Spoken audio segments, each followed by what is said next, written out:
Okay, okay, great, great, great. So we'll wait for 2 more minutes for the participants to join in, and we will start in next 2 minutes, right?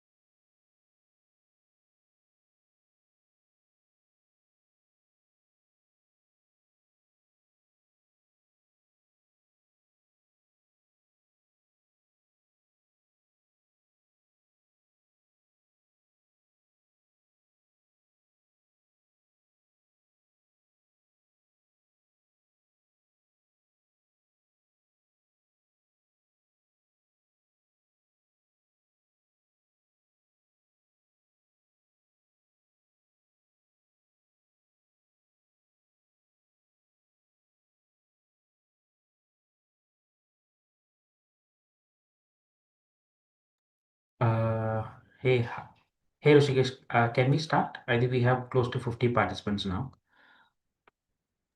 Sure. Okay, I'll just give a basic introduction. Yep. So, hey, hi, everyone. Good evening. Welcome to today's webinar. So, today's webinar topic would be Gen AI versus Agentic AI, key skills powering the future of work. So, before getting into the webinar, I will introduce today's speaker. Today's speaker is Mr. Rushikesh. With over a decade of experience in data science, performance testing, NLP, and corporate training, he has worked with leading organizations such as Capgemini, Renault, and Nissan, helping them harness the power of AI. He is currently the founder of Vidvata. He's a passionate educator, a mentor for top edtech platforms, and a thought leader in machine learning and natural language processing. Thank you for being here, Tushikesh. So before handing over the session to the speaker, I will give the instructions for today's webinar. So this is a listen-only mode webinar. So whatever queries or doubts you have, you can either use the chat section or you can use the Q&A section, which is below in the menu. Thank you guys. Over to you, Rishikesh.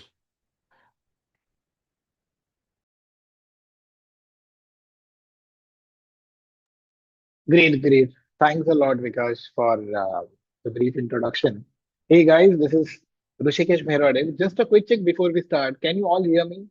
Just please put yes over the chats if you can hear me. That will be great.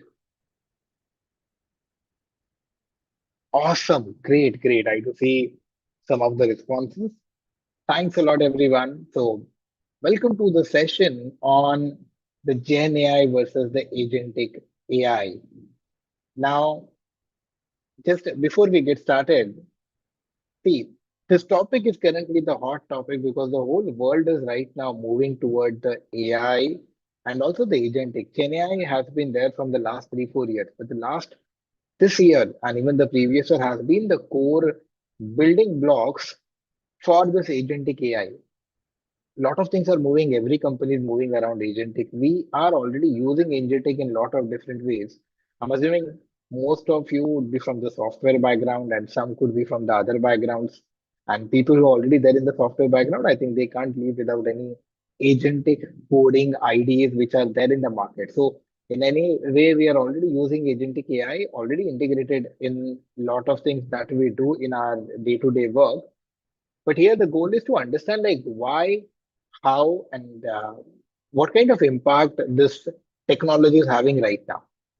And before we get started now, let me just give a brief again about myself. So I have around 14 years of experience in the IT industry, and out of that 14 years, initial 5, 6 years have been more into the technologies around performance testing, QA testing. So it was a very different type of career I was working into. But one of the big challenge that we had was we were working with a huge amount of production data. And I was always trying to explore, okay, how can we process this information in a better way? And one of the thing around 2017, 15, 16, one of a hot thing which was there was data science as the sexiest job of 21st century, and everyone was trying to look into it. But one of the challenge, the way we have AI right now, the previous decade was more around machine learning, statistics, data science. All those things were very hot in the previous decade, and I always was used to procrastinate that, okay, I'll do it next year, I'll do it next year, because there were a lot of things around math, statistics, derivative. I always used to start and stop it. But one of a uh, so I was coming from the diploma background in the engineering. So diploma people always have this challenge that they don't have a math very well. They always have KTs and all in math. And I was also from the same background and used to scared from the math. I think many of you or some of you could be in that space. But then around that time, some of the players were there in the market like Great Learning and some more other players were there. And I was exploring how to start. So there, at that time, there was a course around GL Babi, which was Business Analytics and Business Intelligence as one of a course. It was a more hybrid, not hybrid, it was a more classroom-based session every month. We used to be in the classroom in Mumbai for 2 to 3 days, and it used to be a good 1 year part-time course that gave a good foundation. Around that time, our machine learning was the core thing which we learned, but then again, Python, deep learning, all of these things are exponentially changing. So I got some different roles. I worked in Morningstar for a few years with different roles around leadership. Then I worked recently with Motilal Oswal for good years in leadership roles. And now I'm trying to work on my own. We are working with some companies in consulting, helping them, education, all those things mixed together. So that's a brief about me. So thanks for being here. So let's get started on the today's topic. The first thing, let me ask you all a question. What is Gen AI as per you? Okay, can all of you put your responses over the chat and tell me what is Gen AI as per you? Okay, what do you think is Gen AI? Because I think Gen AI is now a concept that everyone understands very well. But agentic is something I have seen many people still getting confused with that. So we will clarify that today. But what is Gen AI? So great, Arun. You have put generating content based on prompts. Okay, good, good. That's good. Okay, great. So probably have shared Gen AI is generative AI. Good. That's a good full form. Great. So Abhijit says generate multimodal content based on your input. Okay, great, great. You have gone next step in that. Perfect. Create content. Perfect. Yeah, that's right, Pradika. Arun says can create image. Awesome. Great. Good. I think you all have understood the generative AI aspect very well. Now, I think again, let's go to the next question. What is agentic AI for you? Can you all put also, what do you think is agentic AI? AAI is equal to multiple agents. Okay. What is AAI here, Kishore? I hope I'm assuming that's AI that you have put, or is it like agentic AI? Okay, I'm assuming you have mentioned agentic AI. Good, good. Can reason and take action, agentic AI used as a team of AI will work together, creating agents to serve business needs, agentic AI decision-making capability that a model possesses, models to plan. Awesome, awesome. I think all of you are already on the fire right now with what is agentic AI. Great, great. That's good starting point we all have. Okay, so let's see what we have here. First thing, like why this topic really matters right now. See, right now the whole industry is crying around AI. Okay, I'm using this word crying because some are running, some are chasing, some are crying, some are understanding. Everyone is in a different phases right now because this thing is just moving in a very rapid pace. And over the online, we may see that okay, every company is already doing it, but not all companies are doing it. Everyone is still exploring. So lot of things are coming up, people are moving fast over it. So enterprise is moving very fast. Everyone with the Gen AI, as you all told just now, from the generative aspects, like they are now trying to move beyond just the generative. What is that beyond? We will see. Automation demand is increasing across the industry. Things which we did like some 5, 6 years back, those things which used to take like 3 months to 6 months are now possible in 1 week. Things which used to take 1 year and a team of like one project that we did 6 years back with two people included, that project we were able to accomplish now in 1 week. Okay, pure production grade within 1 week from the 3 months. And one of a project that one of a company I used to work that took like 1 year to implement with 10 engineers. Okay. Right now we are trying to implement that with okay a team of 2 people over 1 month. That's a huge difference which is coming up in terms of automation. Not just that, there are a lot of other automations which are coming up with respect to NLP, textual data, document parsing, automations, chat interfaces, document fetching. There are just n number of use cases which are popping up which were not possible earlier, and that has become possible to a good extent now with the current trend of AI. Businesses need AI that can execute and not just generate. As you all as we all discussed right now, the generative AI has been one of the generative aspects. Okay, it's all limited to the chat window. But now we want to go beyond the chat window. Like once you in a chat GPT, you may ask a question that okay, help me generate an email. It can generate for you. But then can it actually send an email on behalf of you? That's the question we are all looking for now. Competitive advantage now depends on what kind of intelligent automations we can bring in the market. Okay, so this is what all the companies are trying to run behind. Now, let's see the actual differences with respect to what is this Gen AI versus what is this agentic AI. So, one thing, as you all said, generative AI started all around the concept of prompting. Now, see, prompting is nothing but the input. Okay, now prompting is like a new programming language, I would say, because assembly language is one of a way to tell machines how to follow some instructions. Then CC++ were some one more layer that we added as a human level aspect on top of it, which will become more easier for humans to understand. And that we added as a one more layer to give instruction to the systems. Then high level languages like CC++, sorry, the Python, Go, all this started as a one more layer when it became more human understandable code to give instruction to the system.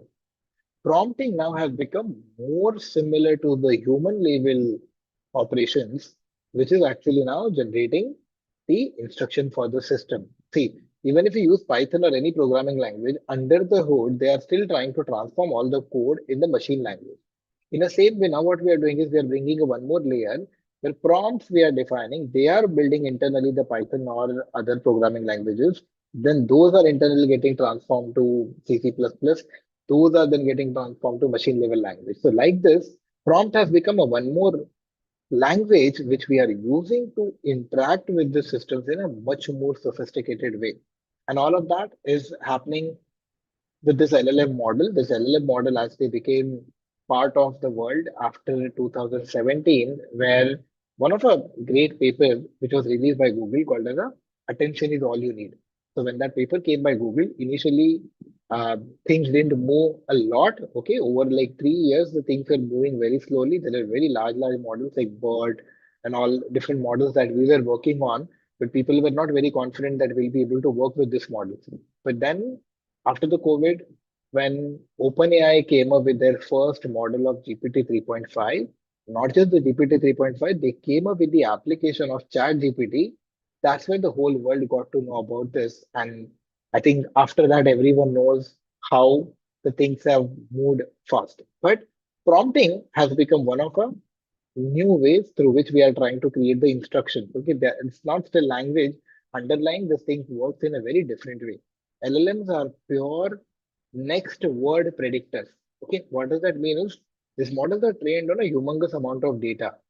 Okay, they're trained on a humongous amount of data patterns. If I tell you that we are talking about generative AI and I love generative, if I tell this, you immediately know what will be my next word. You know that the most probable next word is going to be AI. Okay. Or some of you may also say that generative artificial. Some of you may say that generative images, generative text. Now, all of these are feasible options. Okay, all of these are feasible options which are there. So now what happens is the LLM only tries to pick up some. So those are all like underlying code which makes the prompt work. All of this we'll be able to learn in the overall deeper course which is there. But if we think of here, the prompting plays a very important role to give instructions to the system. Prompting makes it like giving one step at a time. You provide one step, you get a one step response. It cannot make any kind of a decisions or actions. As I told you can ask it to generate a marketing research. You can ask it to generate a email. You can ask it to give you architectural plan, but it can't execute that. It can't take it beyond just a generation, so it is limited to only generation. No ownership with respect to running multiple steps. Okay, if you have to run something multi-step, that okay, give me first, like scan the internet and help me research on this topic. After that, you try to summarize this content. After that, you help me draft it into a blog like structure, LinkedIn like structure, or Twitter like structure. Now you have to go with the step by step multiple prompts to run all of those things individually. So there is no ownership in terms of this multiple steps that generative AI can take. Cannot execute transactions or operations, which is again taking some actual actions. Acts within only the conversational interface. It can only do generation, can't go beyond that and limit it to only the output generation. This is what GenAI is. And it doesn't mean when we are saying these bad things or things which are not possible, it is not useful. Generative AI is still the most widely used applications in the automations. But agentic AI takes it to the next level in terms of building automation systems. It can be more smarter. Now, what happens with the agentic AI is our goal is to use the smartness of LLM. Now, just to give you a very plain analogy, now, we as a humans, okay, one of our core intelligence that we have, see, we have this big body, but in this whole body, all these organs which we have, like hands, eyes, nose, face, everything, is just following the signals from the brain. Okay, brain is a command center. If there is no brain, I can't move my hand. See, every step I take. Okay, I'm moving my hand from this to this. My brain is still giving a signal. Every word I'm speaking, the brain is giving me signal. All these organs which I have are just nothing but the actuators which are following the signals from the brain. Agentic AI also goes in a similar way, where what happens is we use LLM as a brain. LLM is very smart in terms of understanding the real world and can also tell you step by step things. It can't do things, but we will be using this LLM to actually provide some more interfaces on top of it. Those interfaces will allow it to actually do some action. Okay, example.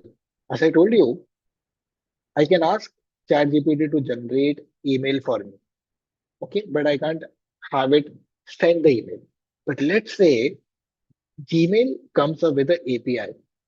Okay, it comes up with the API saying, okay, you give me username, password, this is the URL. You can pass a subject and everything, and I'll be able to send it on behalf of you through API. Now, GenAI can actually draft a complete API call for you, and we try to create a sophisticated system that can just parse this out and run it. This is just a very high level picture, but we use LLMs with some external activities together, and that creates the agent.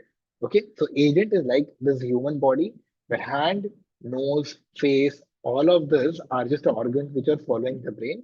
Similarly to the agent also, we will be attaching different tools, and those tools make it actually take action on top of what it can generate. Okay, so it can have a multiple steps as a workflow. It can break down first a complex workflow into steps. Just an example. Now, if I ask it to say that, okay, help me research some product and then get me the LinkedIn format content. Now, this is a lengthy statement. So it first tries to break it. It says that, okay, there is a research. So let me first create a step one. I have to do research. Then I have to format it. And then I have to take it to the LinkedIn. Okay, do I have a LinkedIn connector so that I can also directly send it over the LinkedIn? So this steps it tries to first break down and then follow those steps one by one. Decides the next best action dynamically. Here again, the brain aspect comes into the picture. So when I say brain, brain makes a continuous decision. See, in our head, brain is actually continuously making a decision what word I will speak, what actions I will take. All of these are like continuously coming from the brain. Same thing, LLM keeps looking into all the actions which are happening, and based on that, it keeps giving a next set of instructions that okay, you have done this, you do this. LLM can only give an instruction. Okay, LLM is good enough in terms of giving instruction, so it keeps giving an instruction, and there will be some interfaces which will be there, which will be performing the action. So it will be able to make those dynamic decisions. adapts plans based on the changing conditions. If you have used Cloud Code, Cursor, GitHub Copilot, all of the systems, one of the things that comes is the agents are smart enough to understand where things are going wrong. If something goes wrong, it can understand, okay, it went wrong, and again it can take a next step of corrective action. That's a power with respect to the agent. Some of the things which I have worked on is at a code level. I've tried to deploy a complete application over the Kubernetes. Okay, I didn't had any knowledge of Kubernetes, but I tried to deploy one application over the Kubernetes. I had a very limited knowledge, but the agent was able to create all the pieces required to deploy it over the Kubernetes. It tried out with one iteration. It failed.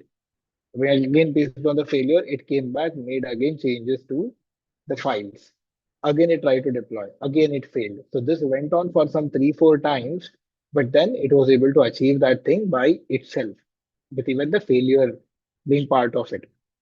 Works with a minimal supervision. Okay. Now you may hear one term called as a autonomous agents. But I would say agents are still not 100% autonomous. In some activities, they will be, but more complex use cases, the humans have to be part of it. We call it human in the loop.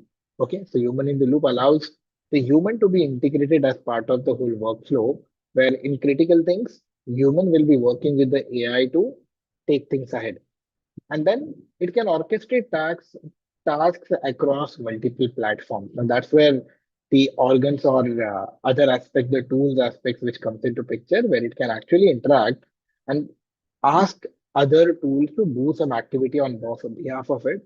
It will drive it. It will not actually do it, but GenAI is still going to be the core bone, or LLM is still going to be the core backbone of this whole system, where it will make the driving.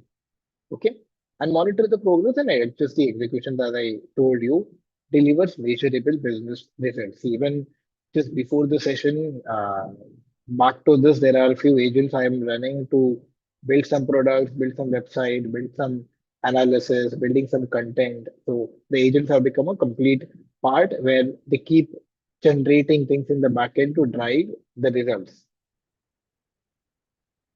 Okay, so let's go next. Now, how does autonomous agents really work?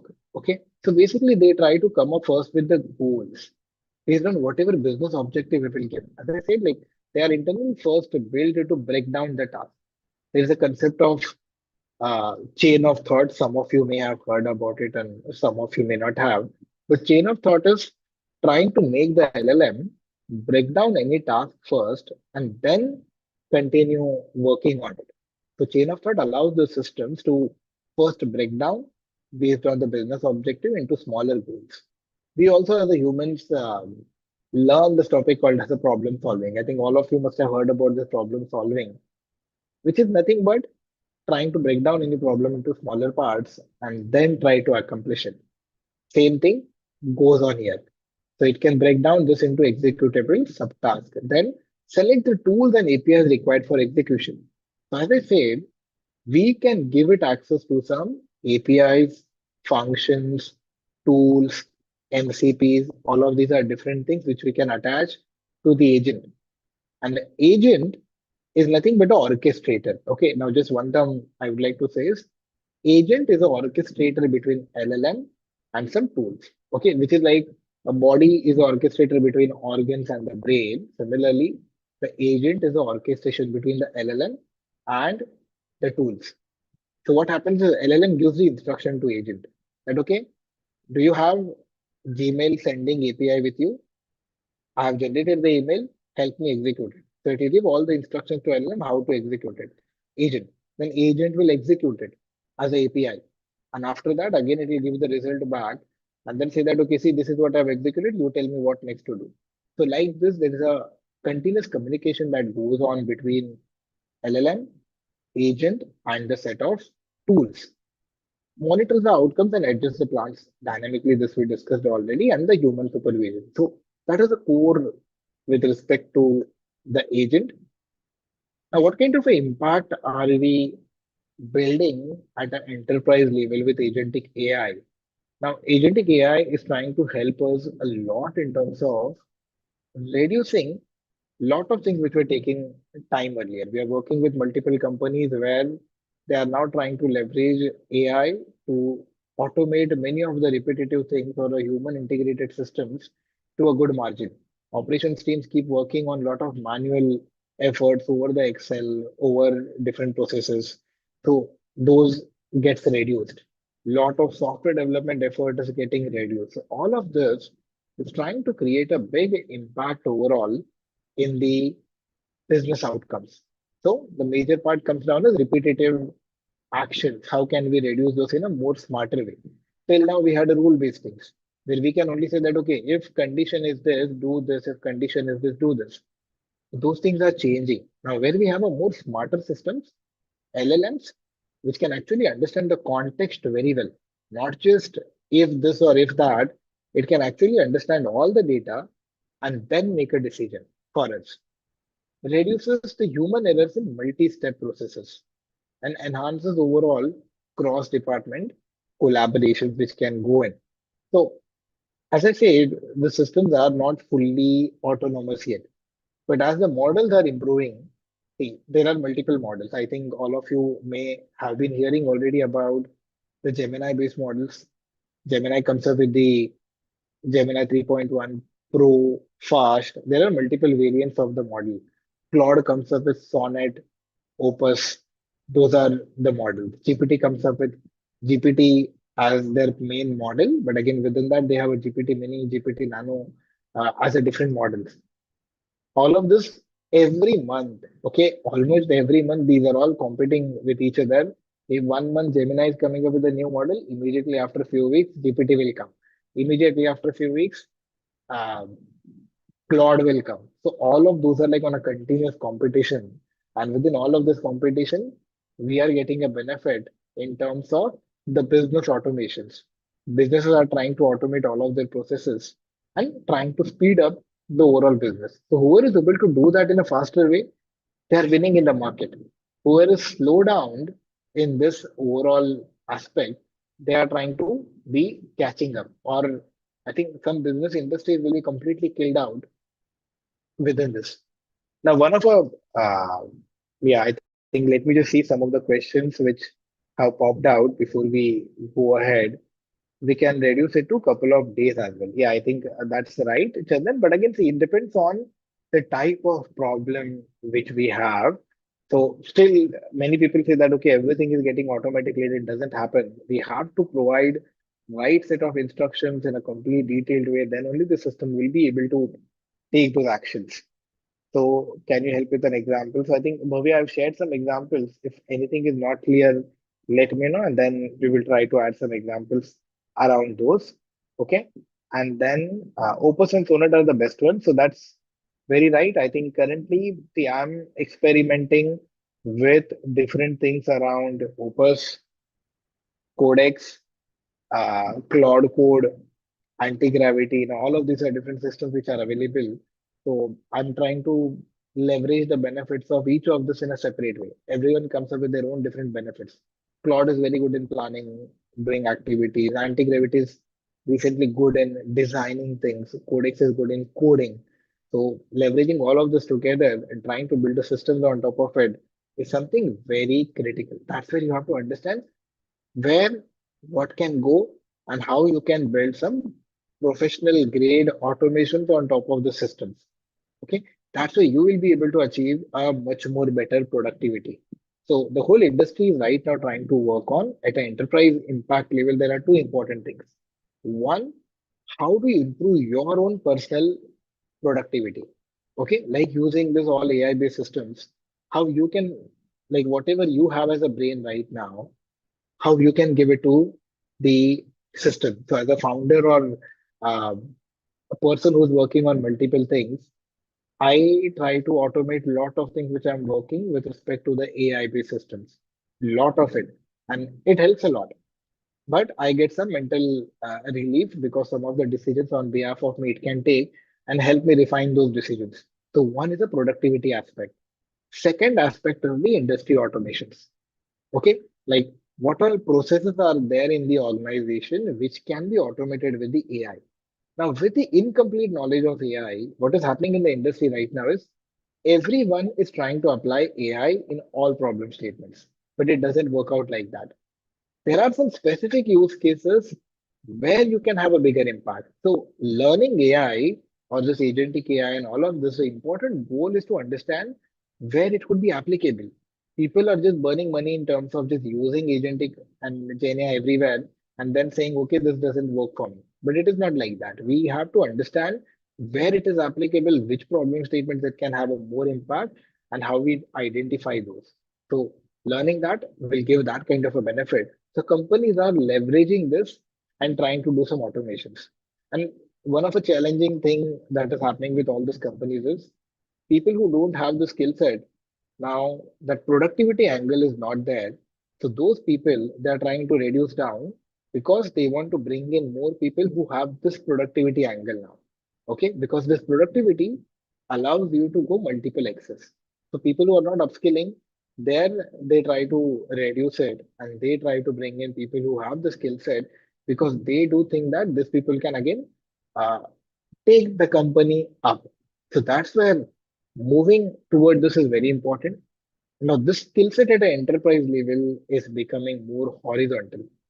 It's not just um, at a few skill set, but now this has become like the agentic GenAI and all this over the 2 to 3 years would be a skill that every person requires to use. It will become a common tool. The way we are using VS Code or any IDE to do a coding, AI will become a mandatory piece for everyone in their day-to-day activities, in their development activities, in all the different spaces.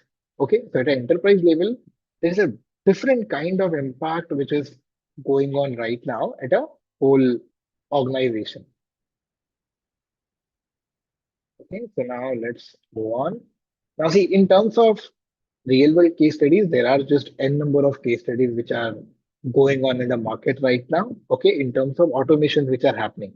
Now, financial services, CRMs, customer support, um, automations with respect to research, human automations, there are different things which are going on right now. So, for example, this is one of the cases, the Mercedes-Benz financial services automation, where it is about a multi-agent CRM, the customer relationship management, where agents are doing a relationship management with the customer and how we can help them in a better way.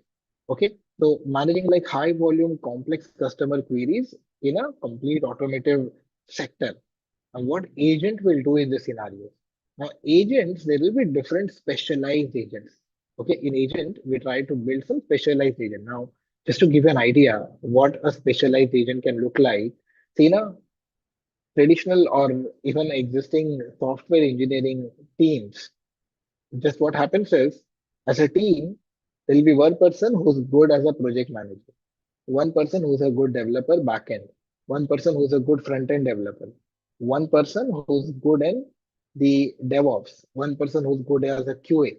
Now, all of these are specialized in different type of activities, and then they all are trying to achieve something in a more specialized way to achieve a one single goal. In a similar way, here also we try to build some multiple agent that can do some different activity. So here like deployed a multi-agent ecosystem integrated with their CRM. The CRM like stores all the customers' data, interactions, all of it. So the specialized agents collaborate to analyze what is the customer sentiment from the last calls, from their messages, from their emails, understand the overall history, and resolve the complex billing disputes or service requests autonomously. So this helps reduce some effort with respect to the customer executives, and a good amount of queries can be solved with this multi-agent CRM. In our previous organization, we also work with advisor co-pilot kind of a system where again the goal was similar. We had many people who do customer callings. Now, how do we reduce their effort in terms of understanding the customer's information? Like they have to understand a lot of products, but how can we help them understand the products in a much more better way? So this is one of a more widely adapted application right now where the human as a language comes with the queries, how we can easily resolve those. Okay, so this is one of our highly used use cases with respect to the agents. But now we all talked about all the good things. Okay, but with every technology that has some kind of a good thing, there are also some trade-offs which are there in the systems. Okay, so when we talk of the trade-offs, the different challenges that comes into the picture is like what kind of a risks and challenges that we can have here. Okay, so one is, see, the systems, this LLM and all the systems are still not 100%. There are always some kind of a small hallucinations. There are some unwanted things that can happen. Out of, like, let's say you run 10 same prompt 10 times. Okay, you run the same prompt 10 times.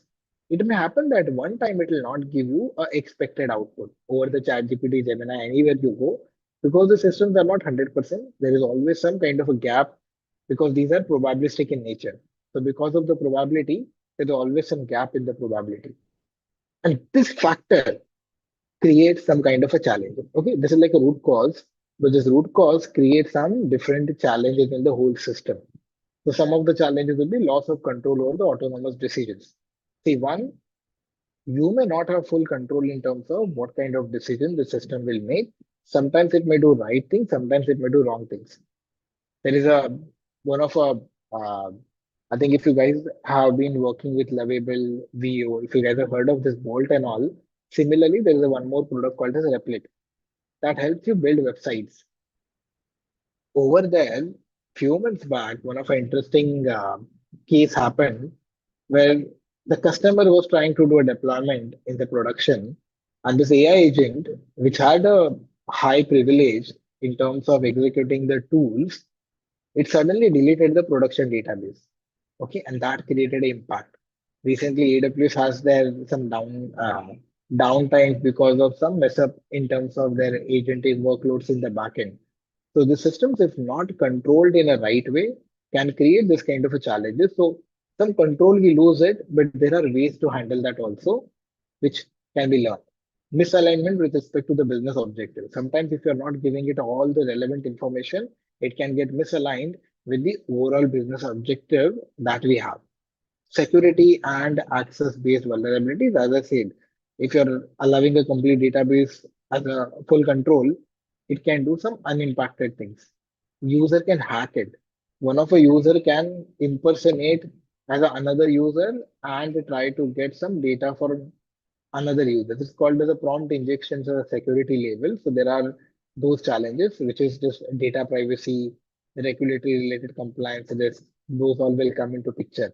So I being worked on some regulatory systems. We have faced this challenge where regulations saying that okay, you cannot use certain words, you cannot use this language, you only have to follow this. And then this AI agent sometimes may not follow that as it is. Okay, they will sometimes go beyond what you have defined in some of the situations. Error amplification, if you have a sequence of agents, one after the, after the other, after the, let's say you have five agents. If first one makes a mistake, the whole thing goes wrong. All other agents will do a mistake at a scale. So that kind of a scale impact is also there. Ethical bias and fairness concerns, like these models are trained on the human generated data. Human generated data is biased. For example, this human generated data is more biased toward males or certain religion or a certain country. So all of those things comes into the picture and they create an unexpected situations. Okay, when we are trying to query the data. Integration complexity with the legacy system. Legacy systems may not be built to handle this kind of outcomes. Okay, like those are more rule-based systems, but now these are more probabilistic systems. How do we integrate this with the legacy systems? Over reliance can sometimes have a other type of disruptions, and monitoring plays a very important role. Also, evaluations of the system, like testing of the systems, also becomes a slight challenge. Okay, so now when we build the system, many people I've seen that just directly jump into building the AI agent systems and build something, some POCs work. But then, as you all may have heard, then when we start building this for the production, we don't know what kind of impacts are going to be there. And we don't know if those impacts are coming, how do we handle? because the systems are very different from the traditional software programming we are doing, where everything is rule driven.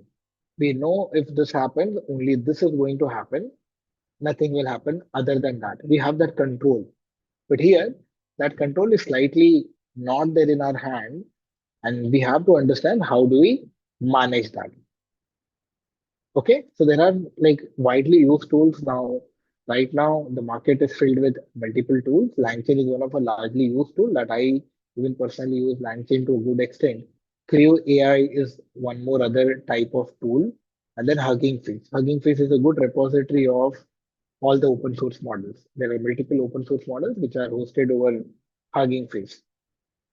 Okay, so that's the whole thing about the agents.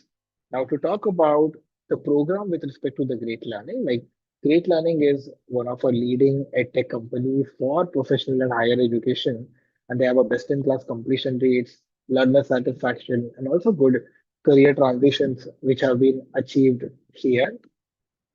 The program which is there is called as a PGP postgraduate program in AI and ML. Now, this is a ranked program in multiple different rankings over the different countries and over the globe. This comes up with a 12 month of program, very flexible structure, comes up with a multiple collaborations and certifications that you will have. It's a immersive and more hands-on based learning which is there, and it also allows a peer-to-peer learning where it's a group-based projects will be there, not group-based project, but you will be working, learning in groups and in cohorts. This program is being created by some faculty who are coming from some very well-known universities and people who are also coming from the good industrial experiences who know the learning space and the working space both together. So they know what to build and for whom to build. So this program comes up with the curriculum for Python and the GenAI as a prep work. You'll be getting a lot of foundation and self-paced modules. You'll be getting an exposure to different type of domains within the machine learning, deep learning, GenAI, all the spaces. N number of tools are going to be there as part of this program where you learn how to build things completely from the scratch. And then it comes up with the immersive learning, multiple transitions. Now, if you want to get more details about the program, the team will be sharing a form. You can connect to those numbers or email, or you can fill the form which will be shared in the group, and team will be able to connect to you. Like any questions, any queries you have, they'll be able to connect to you. And now, with that, I think we are open to questions. So please go ahead with your questions.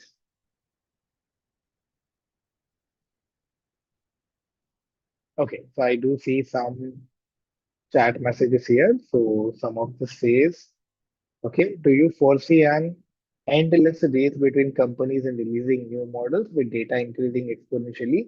See, I think data is not increasing exponentially. Only these models are increasing because all the data they've already exhausted. There is no new data for them to exhaust now because the whole internet is already learned by the system. The more enhancement is happening at a model level. How do we optimize these models? How do we make them use less GPU? How do we make them use less time? How do we make them fast? So now a good research is happening around those things. Okay, to get the stability in the system, it will be taking some time. All those companies are putting a good amount of money in training the systems, and we're still in the mid stage. Okay, we are not at a very early stage or we are at a very final stage. We are still at a mid stage. So a lot of improvements are still there to come.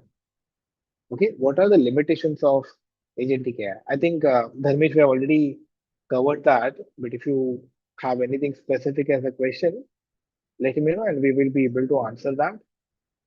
Okay, I do see some questions popping here. Let me see how agentic AI can be leveraged for automation testing. Okay, good question here. See, now with respect to automation testing, now um, see there are tools like Playwright and all. If you heard of it, those tools are able to like open the browser.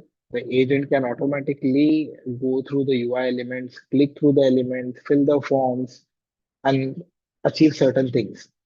Okay, so a lot of those things are happening where a complete browser automation is going on. and you don't need as a human to be trying to do those things. With seleniums and all, what used to happen is if something gets broken down, the whole script gets broken down. But now the agents can, the moment Selenium goes down, it can come into the picture, see where it is going wrong, automatically correct, update the script, and make it work in a right way for the next time.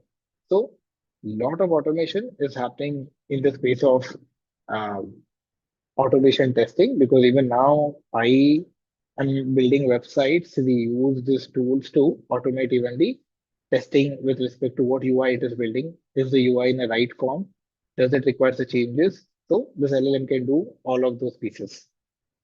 How can we create our own agents for doing tasks that we need help within different help with of different LLMs as brain behind use case and the roadmap for the same. So see now creating multiple agents, just to give an example, see, I created my like Cloud Code and all. I created one of our agent, which is more mental. I have like mentor agents for CEO, CMO, CFO, as some of the mentors. Where if I come up with any problems around what I should be working, because now see, I don't have manager and whom I should be asking when I have a challenge. So I go to this virtual mentors as agents. I give them some thing that I want to work on. And this agent just everyone comes up with their own view. Okay, same thing. You can build your own agent that can be architect agent, software agent, a testing agent, a project product manager agent. If you're building in marketing space, in marketing also you can create some different agent that okay, content creator agent, content validator agent, script generation agent.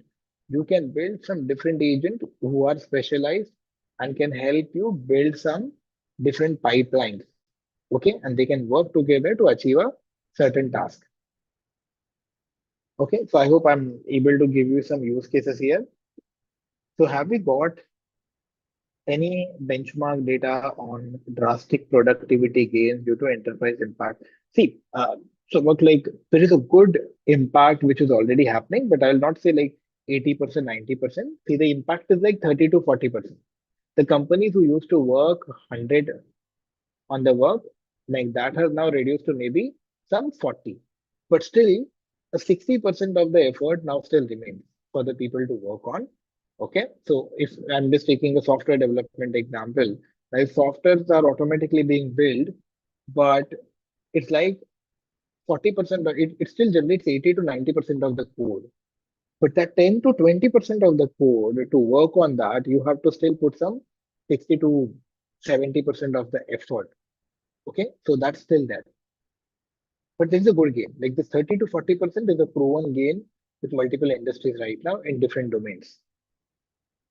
So is this I think see with Sandhya, like certificate exam question, you can reach out to the team and they'll be able to help you.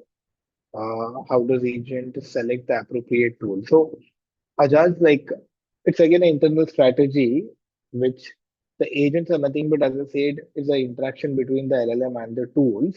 So agent knows very well how to call the tool. These agents are, or these LLMs are trained to be tool executors. Okay, so understanding which tool to call when, these agents or these LLMs are trained to do that. So that is the core with respect to LLMs. Okay, so good. Is there any harm with large data set with agentic AI where have sensitive PI data? See, all of these API teams comes up with the confidence saying that your data will not be used. Okay, your data will not be used for any retraining. So nowadays, I think companies don't worry much about that because this companies comes up with confidence saying your data will not be used, so you can still use it. But in very secure cases, like regulatory situations, there you go with the open source models, or you mask the data before you send it to LLM. You can even mask it and mask all the PI data, then only you send it. So that's again, we can design it in such a way. Can we say that agent is same like we did create a plugin or automation process like nightly queued jobs? So I said like slightly different. It's not just a plugin thing. It's much more than that. It can understand things the way we humans do to some level. Okay, it's like, for example, at a code level, it understands very well what code to write, what code to read, what commands to run. So it just goes beyond just the automation, but it is more smart in terms of if things fail, what should I do? Even if you're not giving explicitly instructions as how to solve that. Okay, if some code goes wrong and fails, you are not giving exact steps and saying that okay, if this fails, you should do only this. It is smart enough. Sometimes it can go to Google, search the solution, come back, and then do those solutions. So these are like bit more smart than just the pure automations. And considering compliance using agentic AI for the pharma industry, how is it safe? And sharing medical data into it, is my company protected by laws? See, it is protected by laws. They come up with the certificates right now. But I'm saying you have to be careful in terms of what PI data you're going to share. Even do you need to share it? See, you can mask anything. You can just replace a name with something different. Okay, you can replace your existing name with always a fixed name. Agent doesn't care that what name you're sending. You can always send it with a fixed name, fixed person, some masked information. So you will be protecting your original information. So there are ways to tackle that for sure. Okay, how the machine learning happens works. So I think, yeah, Baniraj, it's a lengthy process that we won't be able to cover completely in this hour, because the machine learning in itself is a complete different topics, right? So won't be able to give much brief here on the machine learning. If these tools what you referred here are licensed one or open source? See, now when you go open source are your internal ones, so there it will not have an impact, but those are tricky to run for enterprise applications. For some quick demos and all, you will be able to run the open source systems, but to have a production things, you won't be able to use the open source model. So you have to go with the licensed API based models. But again, with the API based models, those will be going to the cloud. So you have to understand how you can protect your data by yourself. Okay, don't even rely on them. You create a better strategies to hide the data and then share it. Okay, that is, I think, still feasible option. Okay, great. I think those were some great questions. Just one question asked here is use cases for HR. See, I think now HR is also one of a utilized use case. For example, from scanning the resumes, identifying who's a fit for the given role, creating automated interviews, doing a agent-based complete interview. The agent will ask you questions, you answer it, it will validate, do some initial screening fully in an automated way, and then a human can come into the picture. So initial screening and level one round can all be done by the agent. There are a lot of policy-based chatbots that you can build. So there are again multiple use cases in HR. AI is present in every domain. Okay, we can have automations right now in every single domain. There is no domain that I have seen yet where AI-based automation is not possible. Okay, but it is limited to certain things. You can't go with AI for everything. That is the only catch here.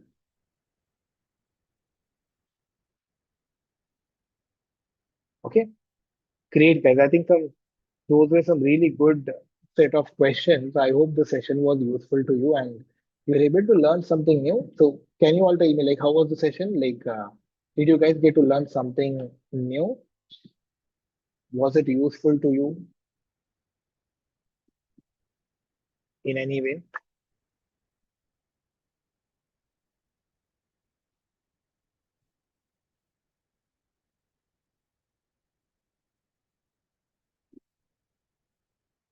Great. Good to know that. Thank you very much. Okay, sure guys.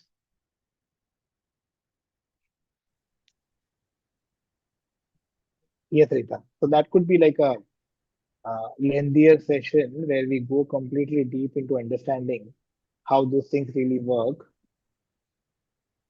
Okay, great. Thanks, Adityan. Thanks a lot, everyone, for spending your time here. Best of luck to everyone. Okay, have a great time. Bye, guys. Thank you, Rishikesh. Thank you so much for joining today. Yeah. Hi everyone, I will wait for 2 more minutes for you guys to fill up the form. I know you will have a lot of queries regarding the programs that we have, the fee structure of the program, or the details about the further webinars. And a lot of you were asking about hands-on sessions as well.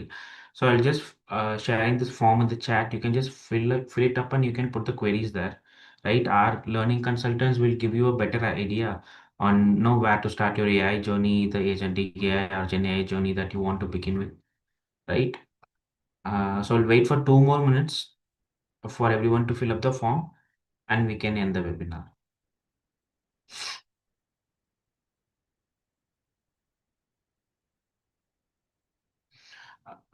We do have a doctorate program.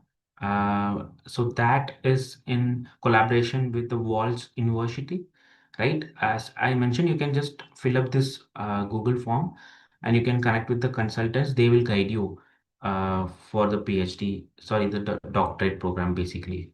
So you can, learn about the details of the program, right? The eligibility criteria and everything, and you can join the course if it is relevant for you.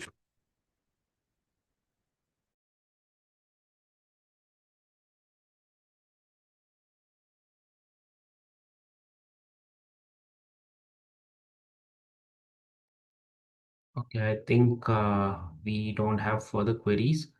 You can copy this link as well. You can copy and you can fill the form whenever you can. Okay, thank you. Thank you guys. Thank you so much for joining on a weekday. Thank you so much.